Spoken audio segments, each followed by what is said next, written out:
Уржигдэр Монгол Улсын ерөнхий сайд Гомжовын зандагчдаар ард түмэн хандаж мэдээлэл хийсэн.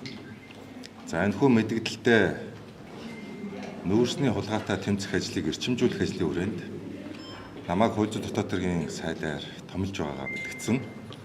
За улмаар Монгол Улсын ерөнхийлөгчөд танилцуулж улсын их хурлд танилцуулах процесс өнөөдөр хийгдэнэ. За тийм учраас улсын их хурлд танилцуулгацны дараа ажлаа хүлээж аваад миний бие дэлгэрэнгүй улс төрийн мэдээлэл гэдгээ юуны өмнө хэлье. За одоо бол би товч байр суурь бас илэрхийлэх нь зүйтэй гэж бодож байна. За юуны урд бол өчигдөр манай намын хяналтын ороо өөр шөнийн заагаар хуралдаж за миний биеийг Монгол Ардын намаас хөөсөн тухай мэдээллийг би хэвлэл мэдээллээр хэвслээс олж сонссон. За энэ бүтэц бүрэлдэхүүн бол нэгдүгээрт үндсэн хуулийн эрх зүйн чадамжгүй гэдгийг хэлье. За хоёрдугаарт бол би өчигдөр л мэдлээ.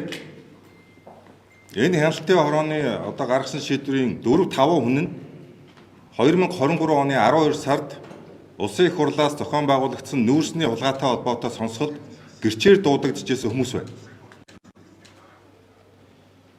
Би нүүрстэд хөөгдөхгүй. Харин нүүрсдийг эх орноос нь авав.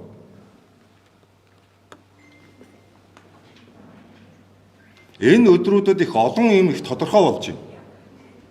Өнөөдөр 3 дахь өдөр. Би яг 7 хоногийн өмнө 3 дахь өдөр ярьцлага өгсөн. 7 хоногийн хугацаанд Монголын ард түмэн ялж байна. Яагаад ялж байна вөхөр? Хэн нь нүүрсчэд, хэн нь нүүрсний хулгайтай холбоотой вэ гэдэг энэ асуудлууд улам бүр тодорхой болж байна. Өөртөө гарч ирж байна. Ичлэгдэж байна.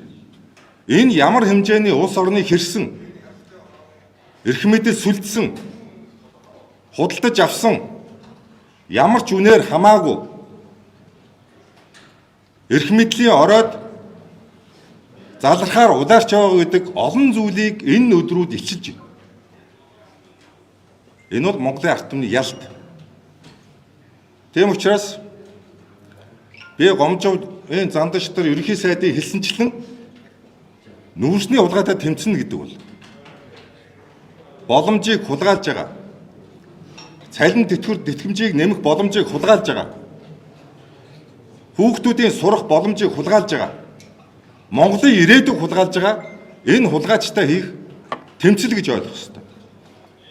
Тийм учраас би өнөөдөр улсын их хурлын чуулганд танилцуулгасны дараа дэлгэрэнгүй улс төрийн мэдээлэл хийнэ гэдэг хэлье.